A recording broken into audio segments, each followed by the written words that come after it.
All right, Jason, let's kick this off. So thank you everyone for joining. We appreciate taking time out of your busy schedules to join this webinar. We wanted to host this webinar to talk about a couple different programs today.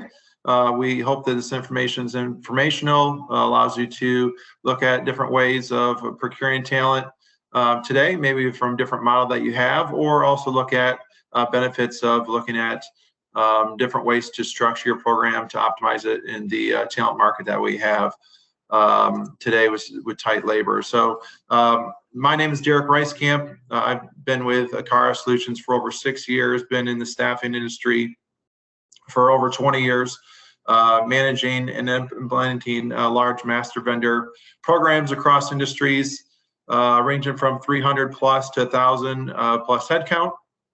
Currently reside in Dallas, Texas. And if you're wondering who Acara and Broadleaf are, we'll get to that next slide, but we are sister companies underneath our parent company, Acara. Jason, I would like to pass over to you for an introduction.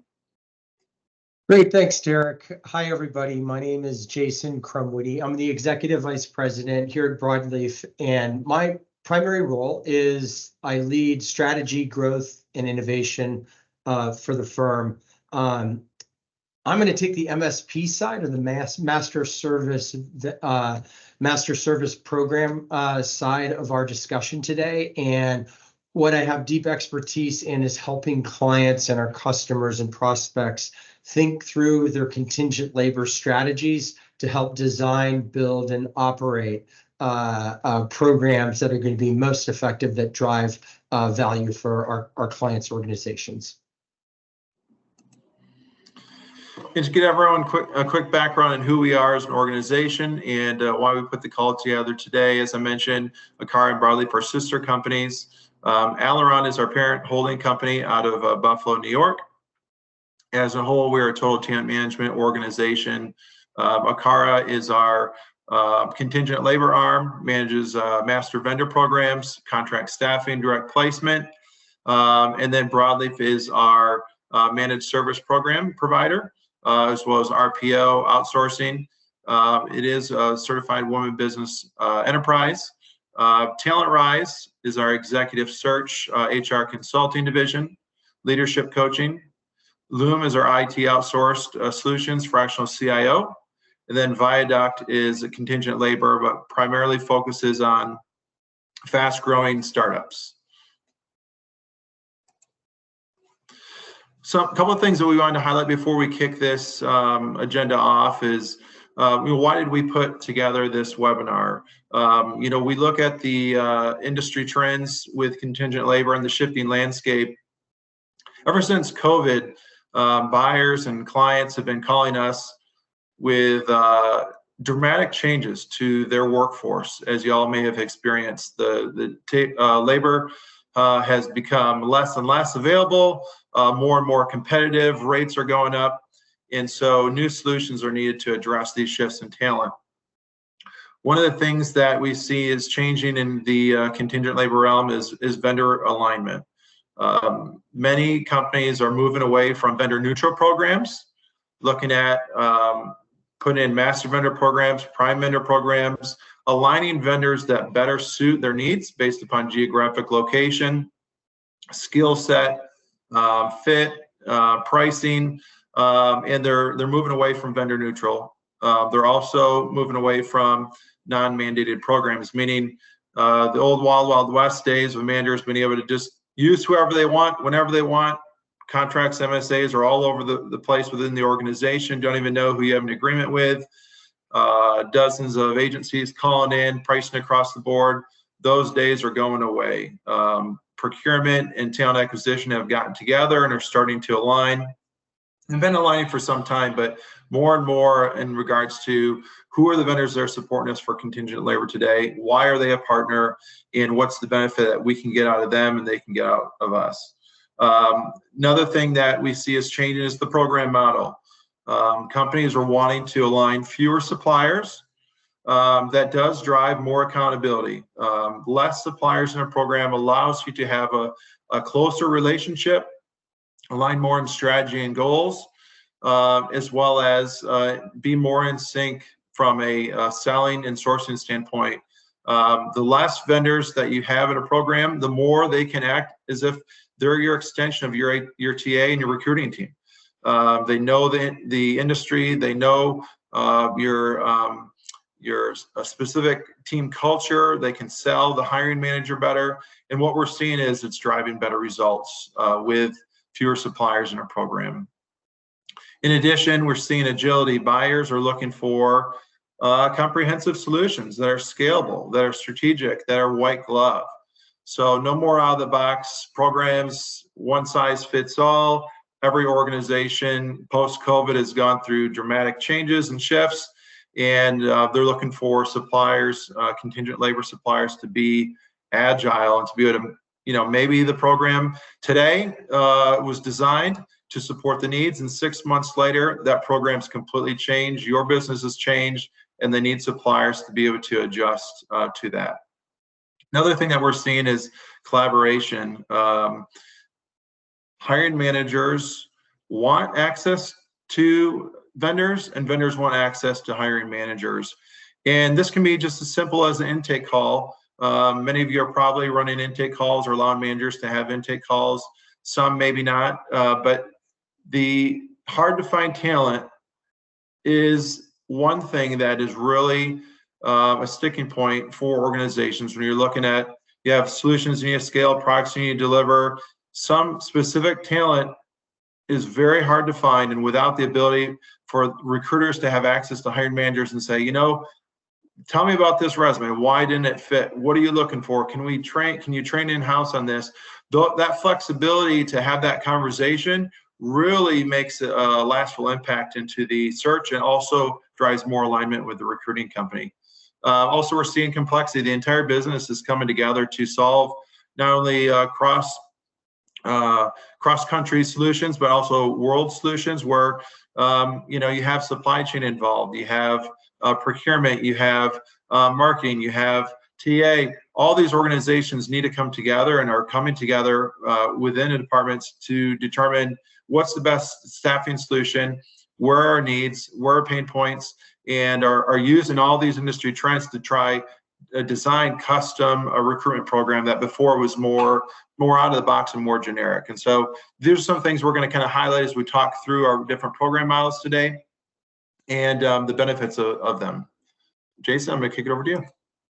Yeah, sure. And I think just to add to some of Derek's comments that he shared around the landscape, especially with first generation buyers, the question that comes up for executives is, how do we design, build, and operate and manage our contingent labor more effectively to meet the demands of the business? And so, as Derek said, it's highly complex, especially with new state and federal regulations that are happening, for example, within New Jersey and Illinois. Adding more and more suppliers, while it sounds good, certainly doesn't drive better results within your contingent labor programs. And setting up a vendor neutral program where everybody gets the same job opening doesn't necessarily deliver better competition and better results for the organization. So oftentimes, here's kind of what's happening, as Derek said, as we come out of the landscape. This is what a typical workforce is looking like. About 50% is direct labor. About anywhere between 15 to 35% of an organization's workforce is comprised of contingent labor. 50% is direct staff, SOW or statement of work business, which is typically project-based work. A lot of times sits in IT, so it's project-based or fixed bid work. Oftentimes it can be comprised of offshore partners such as Infosys or HCL, and we're seeing more and more companies pull that SOW into a managed service program. ICs and freelancers are becoming a more significant part of an agile workforce, as Derek was mentioning. And then how do we effectively manage those within the program?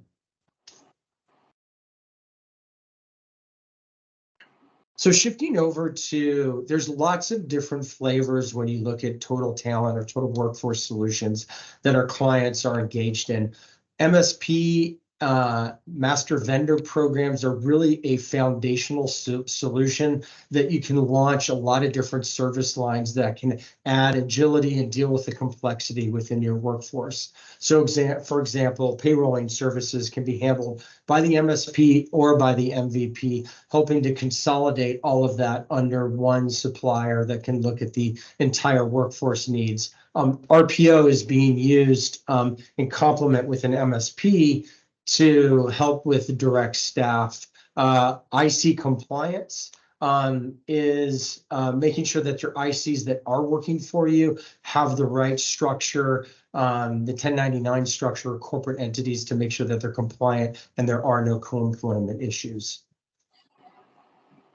So the agenda for today is we're going to cover several different things, but we're going to talk about MSP and MVP models, structures. What are the pros and cons of both of the different solution offerings that can drive value to your organization?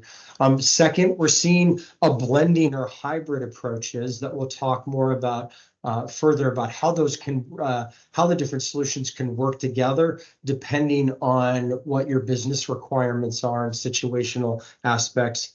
We'll also talk about the benefits of centralizing your contingent labor programs and how you can get visibility into spend and optimizing that spend to drive cost savings, which certainly in 2023 and 2024 is becoming more and more important for companies to look at the bottom line impact, and then helping you identify which program is going to best suit your organization.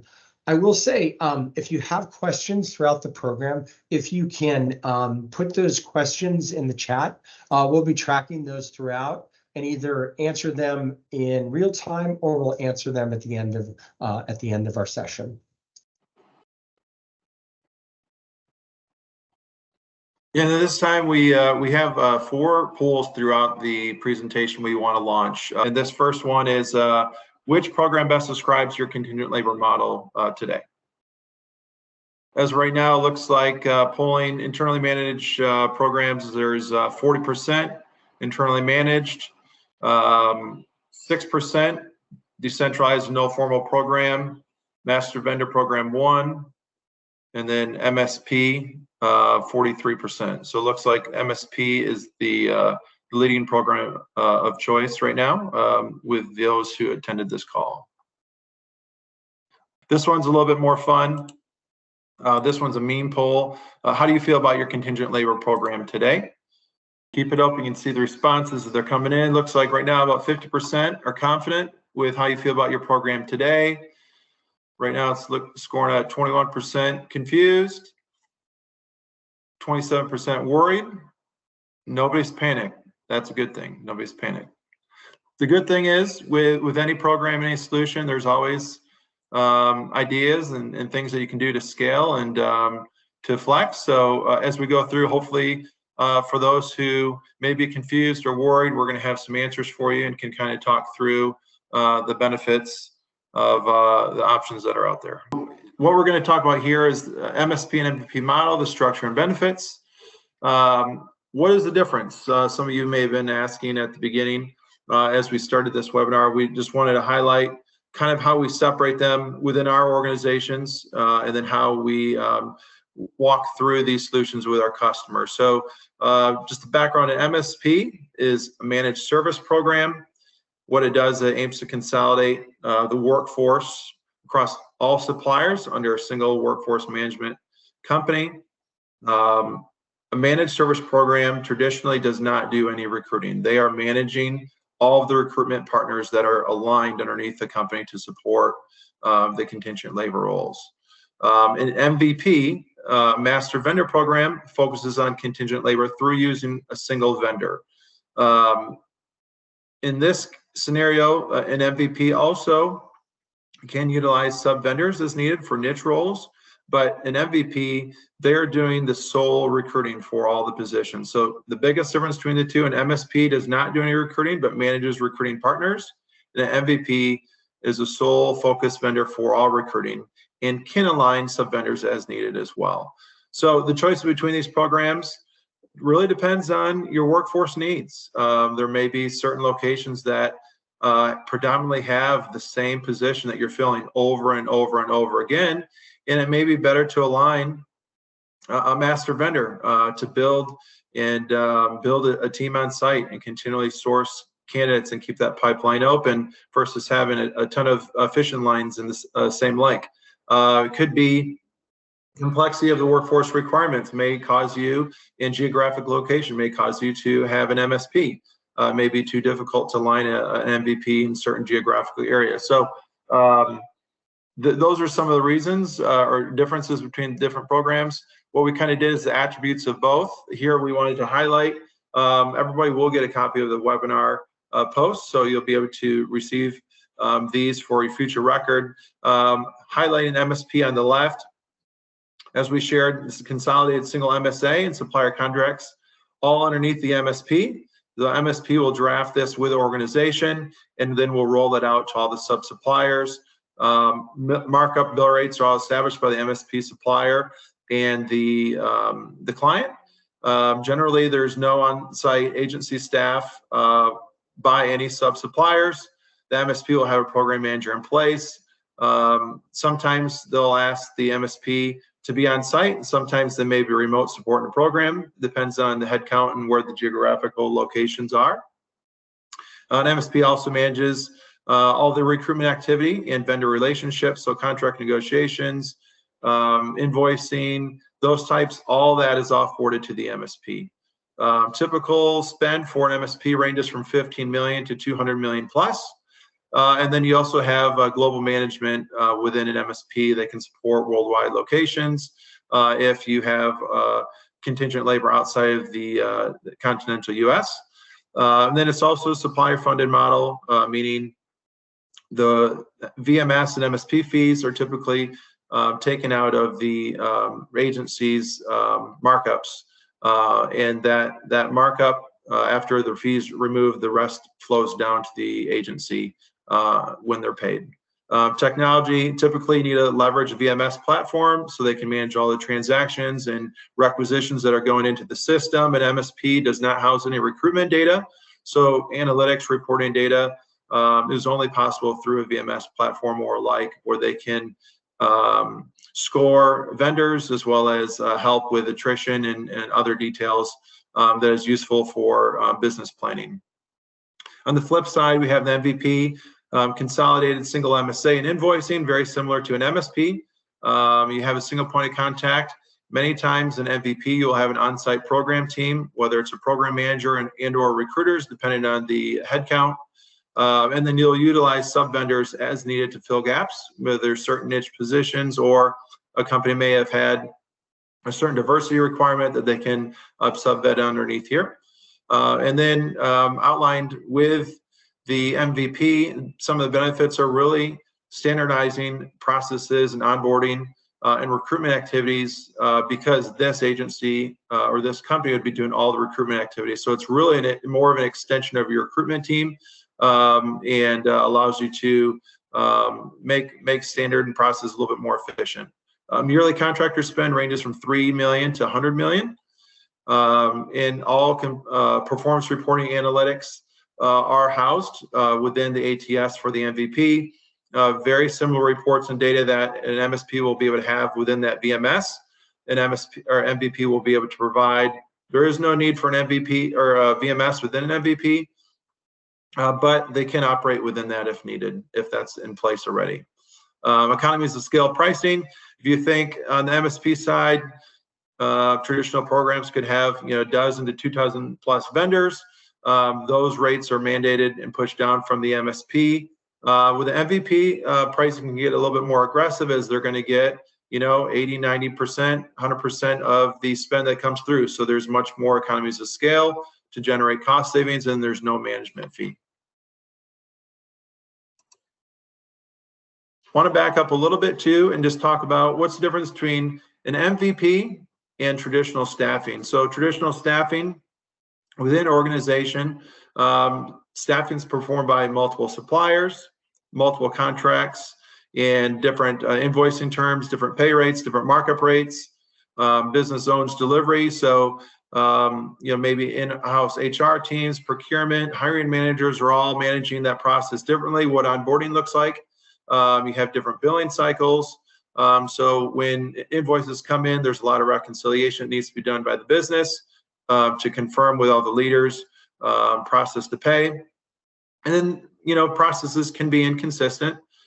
Services can be, not well aligned, and, there's no visibility or minimum visibility into workforce metrics. We're hearing a lot of customers today saying that data is driving their organization.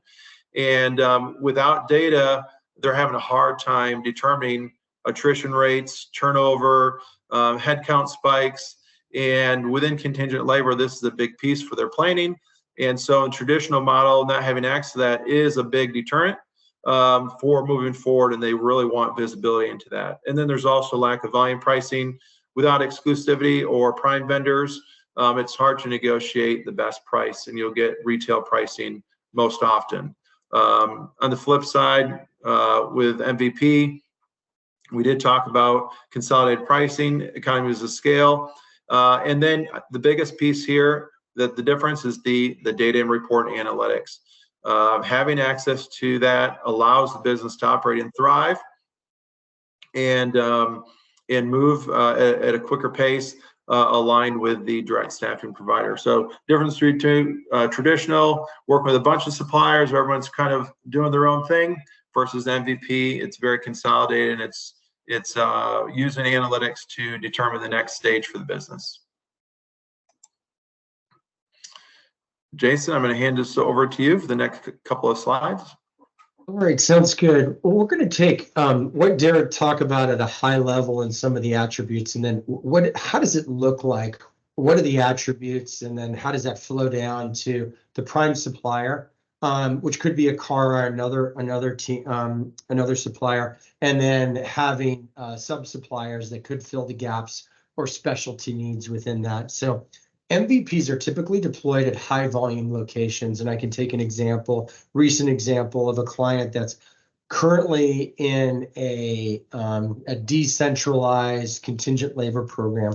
They're looking to pull it into an MSP format, but two of their locations drive 75% of the headcount as well as the contingent labor spend. And as we were going through the solutioning process, it really made a lot of sense when we heard about some of their struggles around turnover, the types of positions. It was more in a manufacturing and distribution type setting, that they needed on-site presence to really drive, or what we felt on-site presence would really drive the value.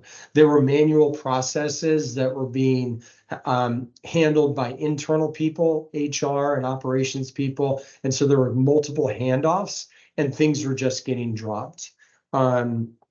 Also, the experience from a contractor perspective, by having the culture and experience, an MVP solution for two of those sites, we're going to drive significant amount of value, and we felt could reduce their turnover anywhere between 20 to 25%. So again, that's that per location strategy. In the example that I just provided, really fit into an MSP solution that we're putting in place. So how does that flow down? So the hiring manager is going to have different components. So it could be payrolling, could be admin. That's under an MVP or a prime vendor solution, finance and accounting. So all of those different functional roles are going to flow down to the primary vendor. Typically, KPIs will be set up that the prime vendor or master vendor can handle those requisitions within 48 to 72 business hours for the higher volume positions, and that there's going to be candidate flow. Sometimes specialized positions, there may be a longer kind of time to submit KPI that would drive the timeliness that's really needed for the organization to thrive. Sometimes for general labor positions, that can be less than 24 hours that we've got to have people on site.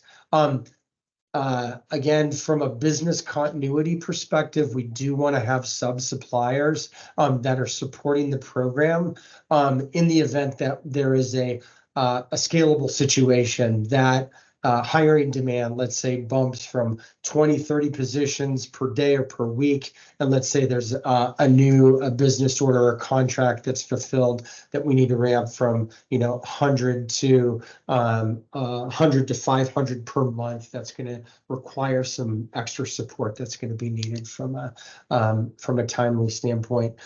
Let's say you have a location that you think is perfect for an MVP. Typically, you can move pretty quickly, and an implementation can take anywhere between 4 to 6 weeks to stand up the solution and be operational. If there is suppliers that are currently serving that location, we can consolidate those suppliers, harmonize them, and often there's a 30-day notice that they can be given to transition supplier headcount over to the MVP. Also, MVP can be a great way to realize cost savings within a very short period of time. There's different strategies in terms of transitioning headcount, especially for tenured contractors that can drive significant cost savings. So anyways, wanted to give you this group, the buyer, a better picture of what does that MVP supply distribution model look like. Derek, anything to add from your perspective? No, but next slide, we have a question that came up. I think will be pertinent. Once you kind of get through this, we'll respond to the question that came in the chat. So if you want to jump to the next one, walk through that MSP model, then we'll kind of talk through that question. Certainly. So on the MSP supplier distribution model, and I think of this very much like a Rubik's Cube, right? When you're looking at all of the different suppliers, when we're implementing a MSP solution, foundational technology is certainly needed to manage the complexity and the number of suppliers that are involved in the program. So typically an implementation can take anywhere between 12 to 16 weeks. And if you look at integrations, let's say through different timekeeping systems or HRIS systems, those integrations can add anywhere between 4 to 6 weeks on top of that.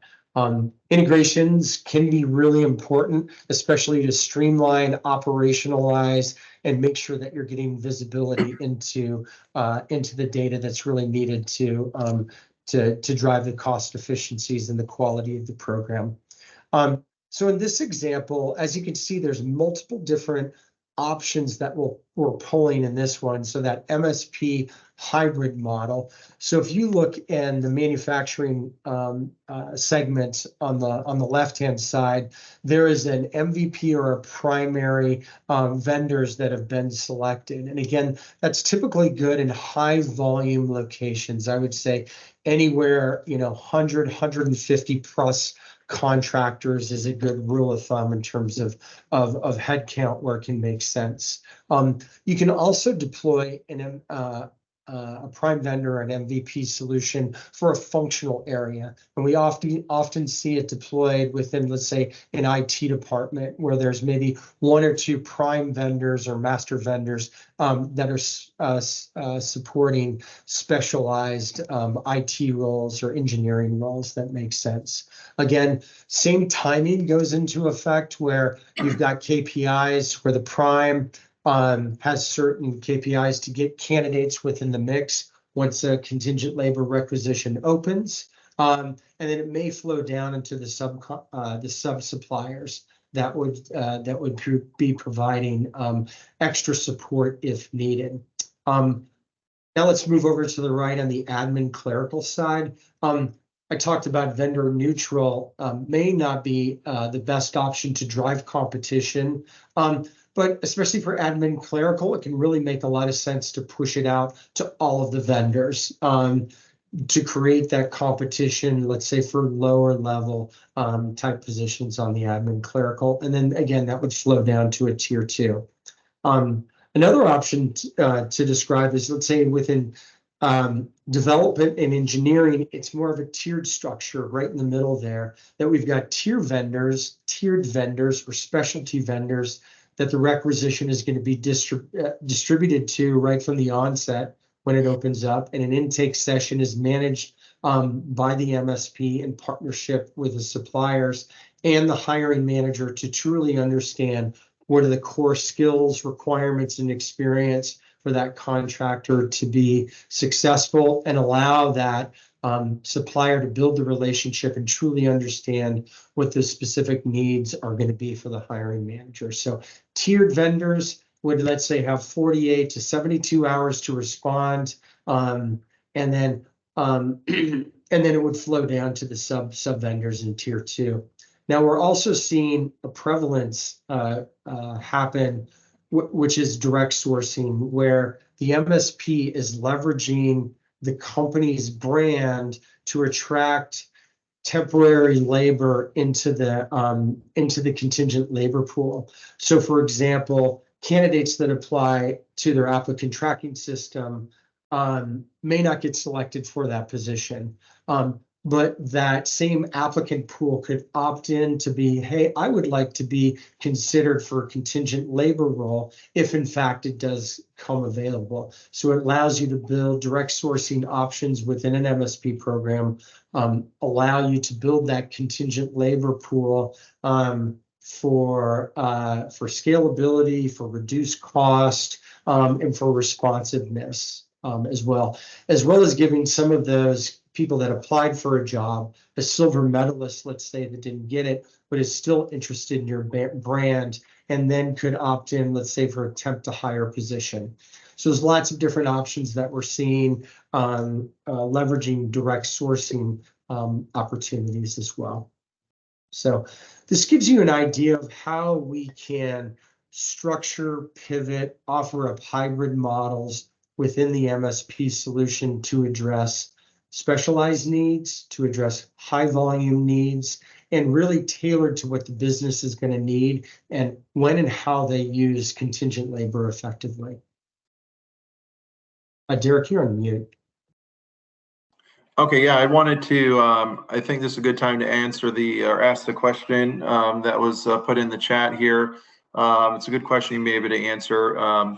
One of the attendees asked, said they have an MSP program with a VMS that's 10 years old, and there's an internal perception that the program is stale and the need to create competition to ensure the program remains effective. Proposals to implement dual MSP programs. Is that a good idea? How can we make it work? And what are the other options to evaluate the current program to ensure its success? I'll respond quickly, Jason, then I'll kick it over to you because I think you'll probably be able to answer this in more detail.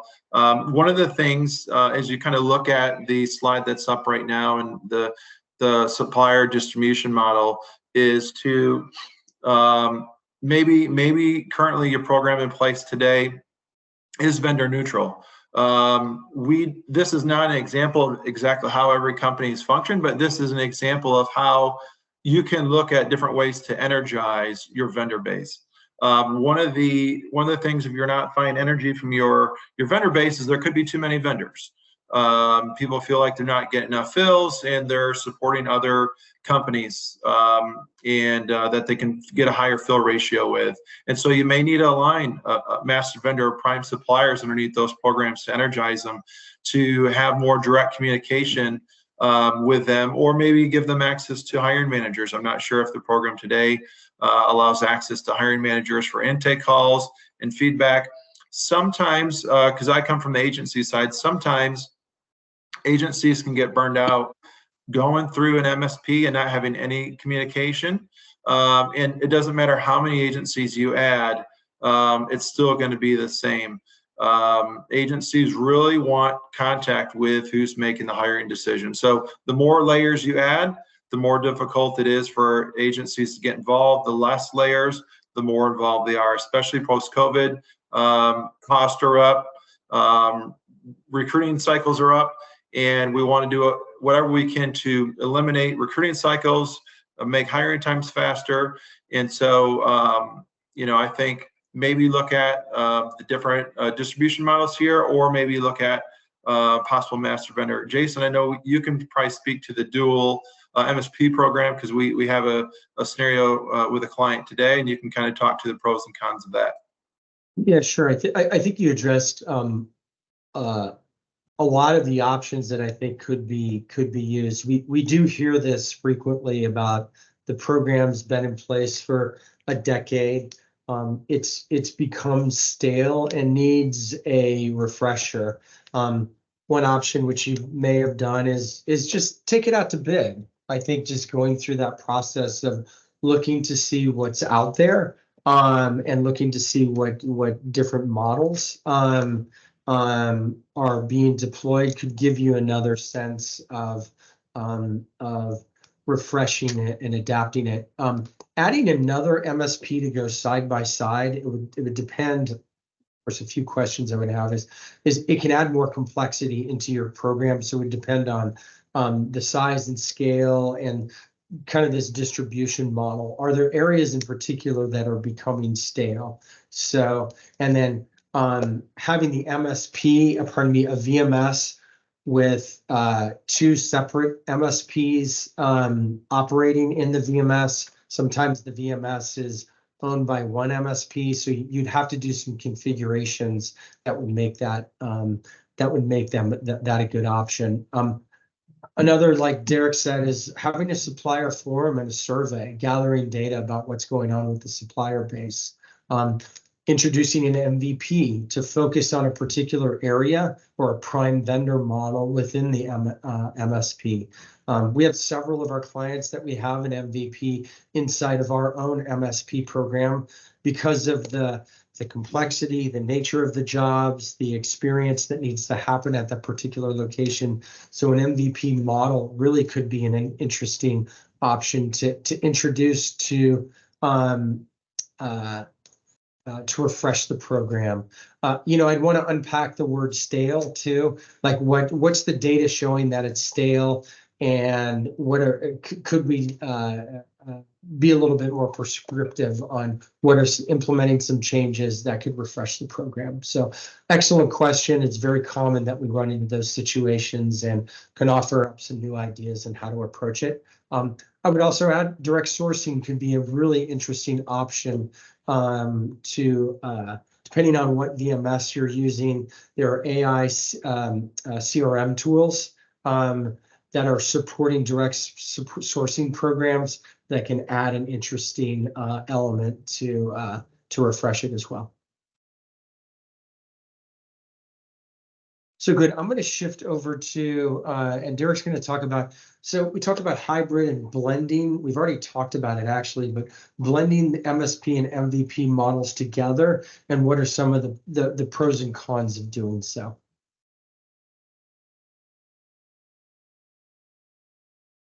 You're on mute, Derek. All right, thank you, Jason. What we want to highlight, Jason kind of spoke through this in the previous slide, and how you can break down alignment within specific job functions or categories, and kind of look at the traditional workforce model underneath an MSP today, and then how you could benefit of that if you do have an MSP with an MVP carved out. So generally within a traditional workforce model under an MSP, there's no on-site staff or support for contractor care and or manager engagement. So typically it's hands off. You let the MSP manage the recs, manage the distribution, but the contractor care piece may suffer. There may be high attrition, especially as Jason mentioned, high manufacturing sites or high volume sites.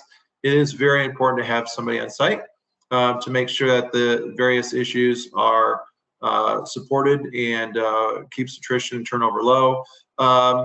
It can also cause various recruitment agencies to confuse hiring managers as to who to contact. So some programs may say, hey, no manager contact, everything goes through the MSP.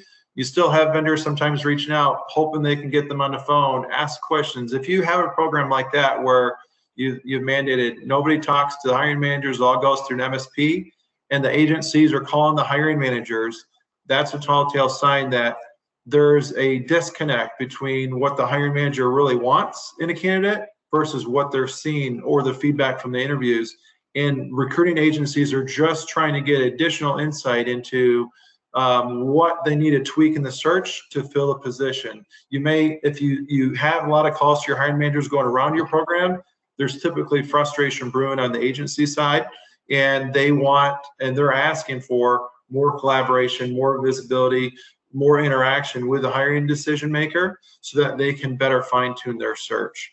You also are going to have multiple agencies competing for the same position. So you may have the scenarios where, hey, I submitted the candidate to the hiring manager, and but it was already in the VMS from another agency. And so you have folks calling the same candidates over and over and over again.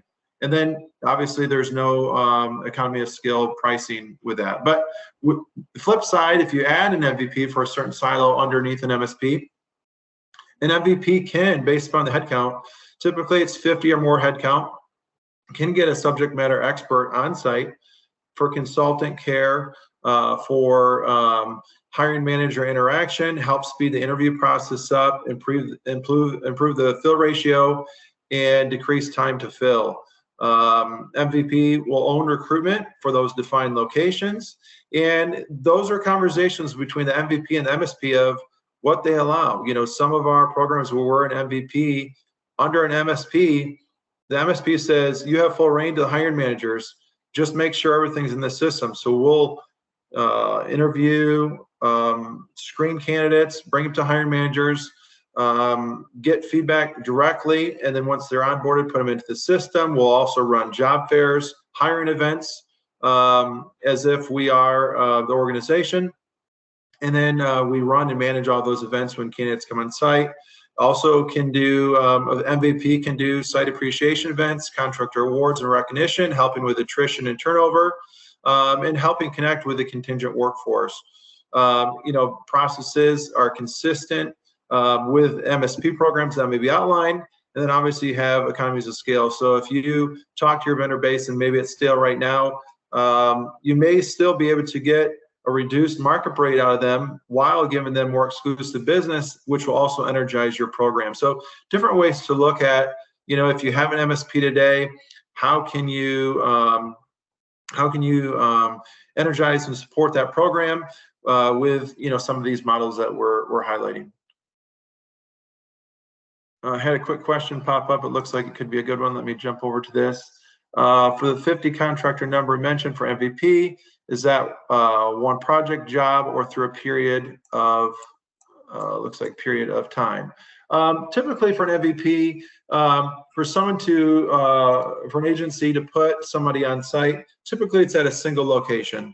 That allows not only the cost to be justified for them, but if there's over 50 headcount, it's good to have somebody on site to interact with those contractors daily, weekly, making sure the culture, any issues that rise up, time card issues, it can be managed remotely, but specifically when there's higher than 50 headcount, that's a good scenario for a single location to put somebody on site.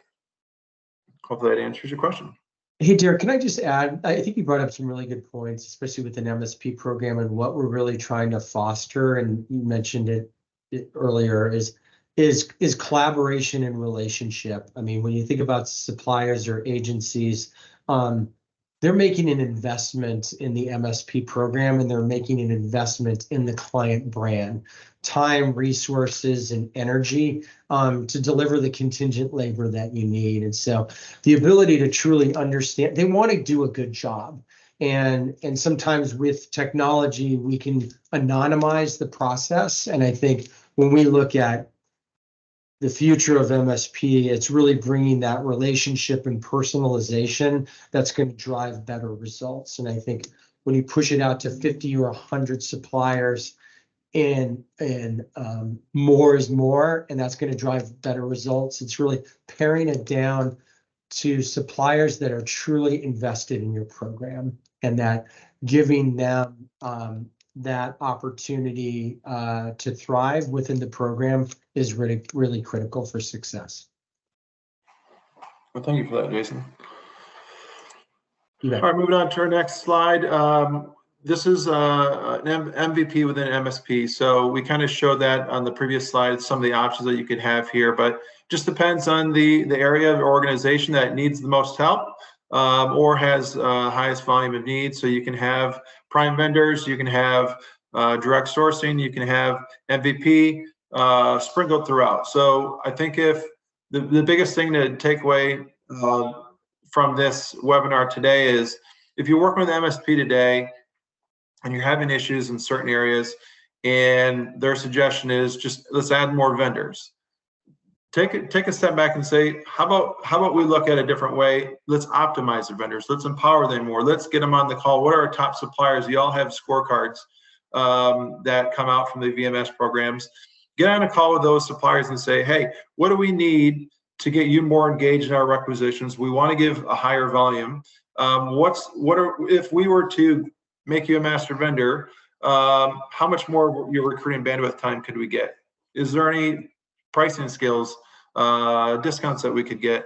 What are the advantages of us making you one of 3 vendors versus one of 50 vendors? Some of those questions I think are very important to push back on an MSP, and then also look at that as a collaboration of maybe a certain site, it stays the same, but maybe there's 3 other sites that just aren't working, and that model may need uplift. So that's kind of what we just wanted to highlight in these slides, is not every single site needs to be the exact same rep distribution. Taking a quick break, we do have a quick poll if you want to look in your comments again. Question is, what is your biggest obstacle in finding talent today? Recruiter bandwidth, quality, pricing, quality candidates, or attrition turnover?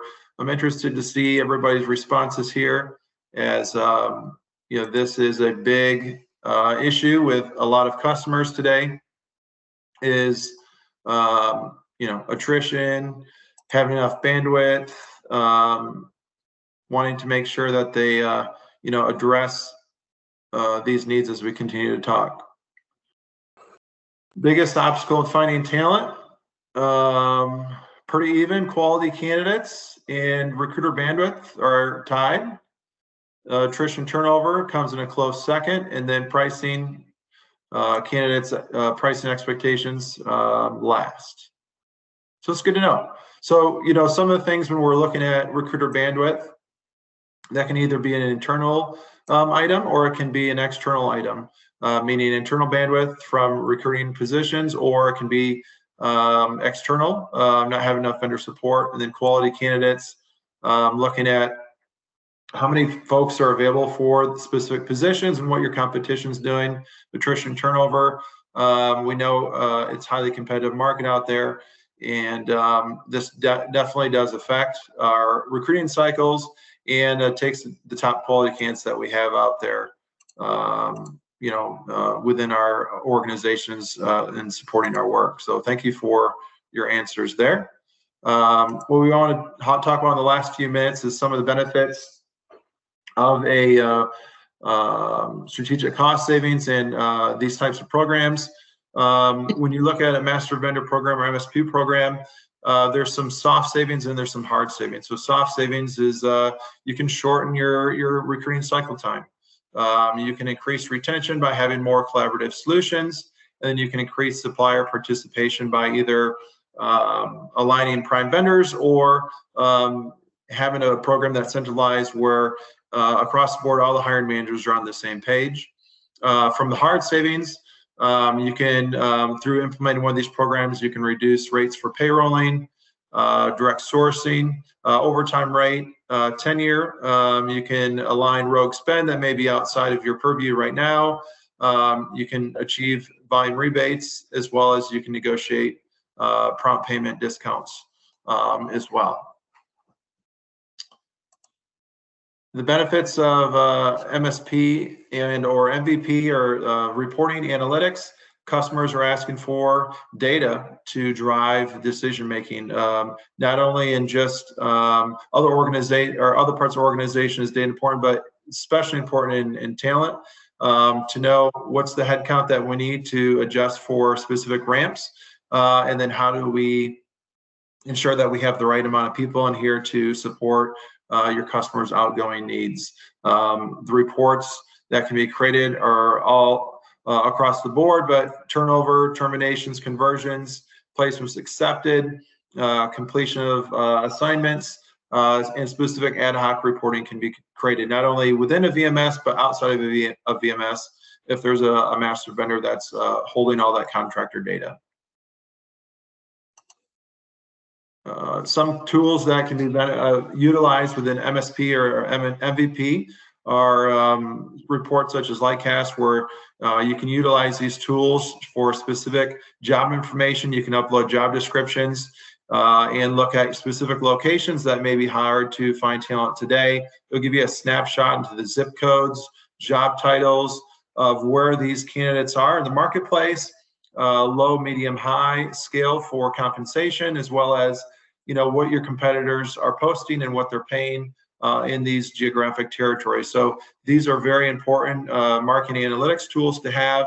If you don't have them today, reach out to your MSP and ask for these. You can also pay for subscriptions of these as well. But a true MVP or an MSP will have these tools in-house and be able to help you leverage and strategize your recruitment activities based upon what the market is doing and changing in your geographic territory. Some practices in employee retention that are benefited with an MVP and MSP program. You can use analytics to, just like we talked about, to ensure that you have competitive compensation. If competitors are continually taking your folks, you want to be able to look at, what is everybody else paying? Are we in line? And what can we do to align these folks and transition them? Contractors want permanent jobs too. Don't forget about them. I think one of the biggest mistakes companies make is looking at a contractor is always a contractor and never giving them the line of sight of, hey, this is a contract job, but it could turn permanent, and here's the steps that we would need to take to be a permanent employee with us. Retention can be increased by giving contractors the sight and communication of, this is what more we need from you to become a permanent employee. And so those things are really imperative when you're looking at compensation, as well as how you look at that program. Recognition, MVP and MSP can put on lunches, award certificates, do employee appreciation events, and give some swag. Then we did talk about career advancement, opportunity to go direct. And then also MVP and MSPs can help solidify the culture that you're trying to build with your permanent employees. We have 30, 60, 90-day check-ins, contractor surveys, team building events, hosting town hall meetings. I think it's important to engage the workforce. Those surveys and feedback, allowing us to assemble those and giving them back to the business real time, definitely warrants a good conversation around what needs to be changed quickly and how things can be adjusted to keep employees happy and not looking for a new home.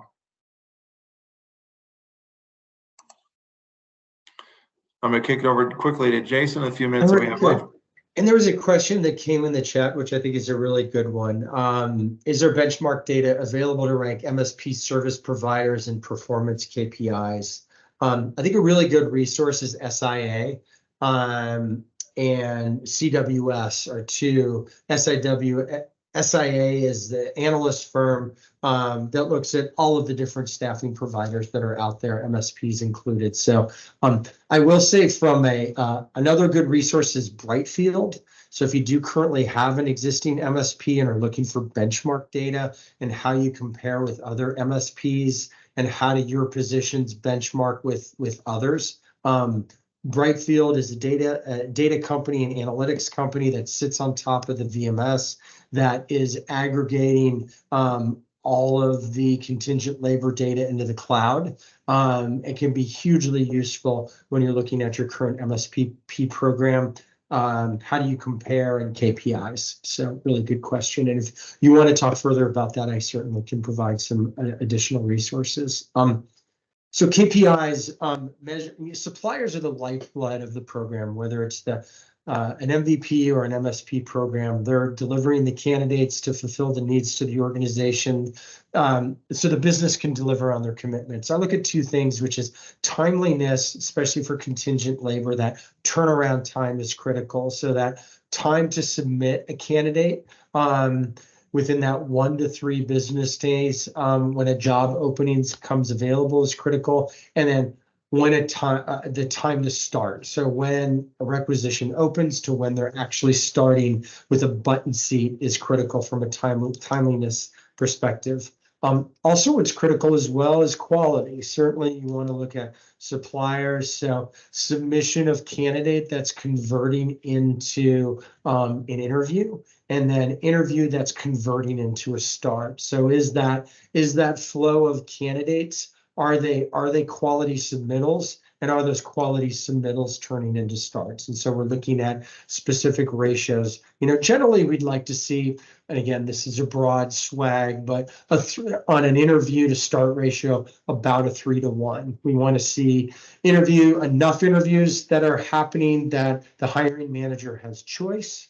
But then that are also converting into starts. Now, some of the more higher volume jobs, sometimes they're just go to works, right? So we're just managing that flow that's coming through. And so the conversions are just different. So each program has different KPIs that we're gonna measure the health of the program, how the suppliers are performing, and we're gonna tie those to the business objectives what that particular location, department, or function that needs. So it also depends, and that's really where we come into play as advisors, is to think through those different strategies, KPIs that are going to deliver the results. And it's also very important to deliver, to articulate those and communicate those KPIs to the business so they truly know what's going on with the contingent labor program.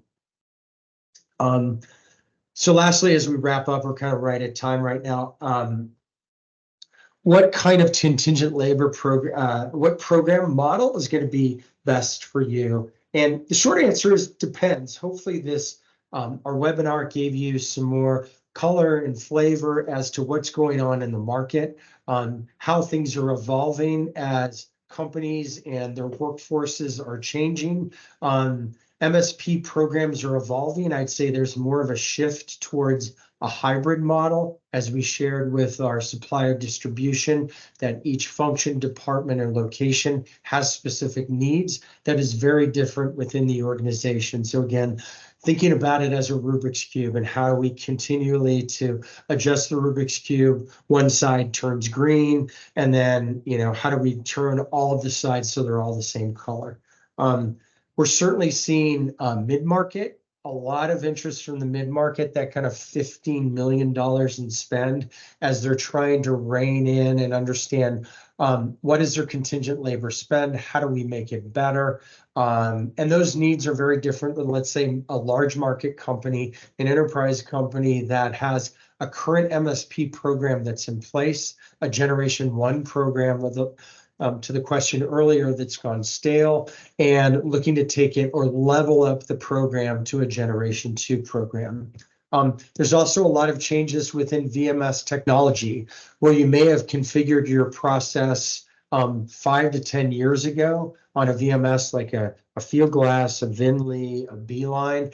It's an excellent opportunity to look at reconfiguring that process to upgrade those processes and standard operating procedures so you can drive more value and efficiencies to the organization. So lots of different things to consider. I encourage you, if you have questions after the webinar, Derek and I are here. We can schedule a discovery session to talk further about your situation and make some recommendations. So again, really appreciate your time and spending a couple extra minutes as we walk through our solution.